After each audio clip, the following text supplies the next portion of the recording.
quieren cargarse del sector primario, que es de lo que vamos a hablar hoy, eso es la agricultura y la ganadería. ¿Y cuál es el objetivo? El objetivo es que vivamos en esas ciudades donde se van a construir unas plantas de producción de cultivos hidropónicos, es decir, las verduras que usted va a comer no van a venir del campo, que es lo que está acostumbrado.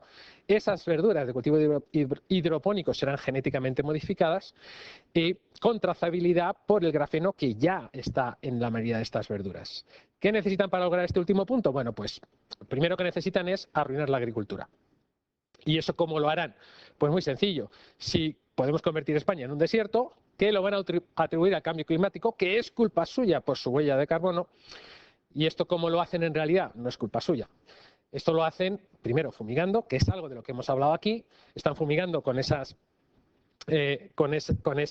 cenizas volantes de carbón que van cargadas de metales pesados y de esa manera impiden que llueva y llevamos mucho tiempo de sequía, eliminando las reservas de agua. ¿Y esto cómo lo están haciendo? Destruyendo las presas, porque hay que recuperar el río tal cual era antes, pero sin esas presas no hay regadío y si no hay regadío no hay agricultura. Y quieren privatizar el agua, de tal manera que un bien que es común, que debería ser de todos nosotros, va a pasar a formar parte de esas grandes corporaciones, esos fondos de inversión internacionales. Necesitan arruinar también la ganadería. ¿Y esto cómo lo están haciendo?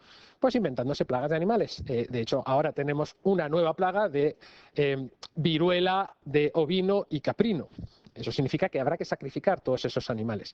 La gripe porcina, que está en África y que ya viene, somos el cuarto país productor de carne de cerdo del mundo, pues todos esos animales serán sacrificados. La gripe aviar, que ya la tenemos en España y que va a seguir avanzando y seguirán sacrificando. Impidiendo también, ¿cómo logran esto? Impidiendo que los animales tengan agua para beber. Si no hay agua, no hay tampoco para los animales, impidiendo que los animales tengan forraje o alimento, porque no hay, porque en España tenemos una sequía, ahora ya permanente parece ser.